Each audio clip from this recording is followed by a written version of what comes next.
Good afternoon, I'm Charles Lejano. This is One News Now. The Department of Finance is once again urging the public to spend as tax revenues plummet due to the pandemic. To give us details, Mean Los Baños joins us live from Pasig City. Mean, what were some of the salient points from the budget hearing? Yes, Charles, the Finance Department sat down with the Senate in today's budget deliberations where they expressed concerns as to how the pandemic has changed the public spending capacity or ability. In today's budget hearing, Finance Secretary Carlos Dominguez said the government failed to hit its tax revenue target of 3.42 trillion pesos due to the ongoing health crisis. He said the agency even had to revise and lower their targets for 2020. The main problem, Dominguez said, is that people are afraid to go outside and spend their money. They emphasize the need to assure the public that the situation will get better so that they will begin spending again. Senator Franklin Dillon could not help but ask how people would spend when the DSWD just admitted to withholding the release of 10 billion pesos in cash assistance to the poor. Recall that Social Welfare Secretary Rolando Bautista said the Office of the President had directed them to bring down the number of SAP beneficiaries from 18 million to 14 million for its second tranche. Charles, the Finance Department is actually asking for around 18.28 billion peso budget for next year, a big chunk of which will go to BIR, of our Bureau of Internal Revenue, and the Senate Finance Committee has already approved of this and endorsed it for plenary debates. Charles? Right, thanks for that, man. And what was the DOF's response, though, to Senator Drilon when he talked about the DSWD's move to withhold cash assistance?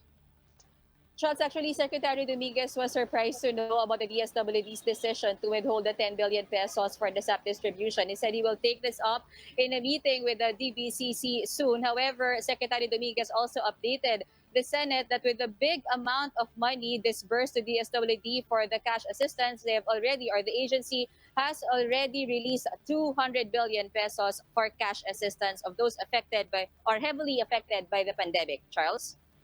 Right, and I understand that the BIR will get the lion's share of the proposed DOF budget. Do we know where they intend to use this? Yes, you're right, Charles. The BIR will get around or more than 9 billion pesos from the 18 billion allocation for the DOF, and it will be used for the digitization of their process, and it is expected to help them in their tax collection or for better tax collection in the years to come. Charles? Thanks for that, Mean. That was Mean Los Baños reporting live from Pasig. The National Police and Armed Forces disown the accounts that were shut down by Facebook earlier today for engaging in coordinated, inauthentic behavior. PNP Chief Police General Camilo Cascolan said the police force adheres to the institutional policy that promotes observance of cyber etiquette and proper decorum. Same goes for the AFP, which, according to Chief of Staff Lieutenant General Gilbert Gapay, does not tolerate the uploading of fake news. On Tuesday, the social media giant announced that they have turned down at least 100 fake accounts, which were reportedly traced to the country's police and military. This afternoon, after this meeting, I'll be meeting the presidency of Facebook Philippines and Simi Samador, and we'll be discussing, this is one of the things we will discuss. Baka mga personal accounts din yung kasama dito. That's why, just the same, we'll be looking into the matter. One lawmaker warns of possible militarization of the proposed law creating a Department of Disaster Resilience.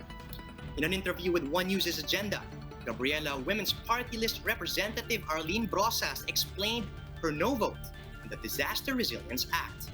The lower house on Tuesday voted 241-7 to pass the bill on third reading.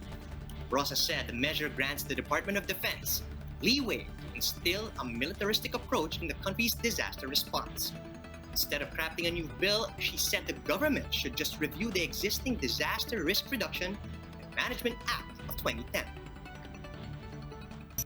Yung power na binibigay dito, overarching siya eh. Sobra, no? Ang binibigay niyang power para dito ay pwedeng dahilan para maabuso. Sobrang maabuso yung kapangyarihan at magdeklara na lang ng halimbawa, yung danger zone yan, paalisin yung mga tao dyan, etc.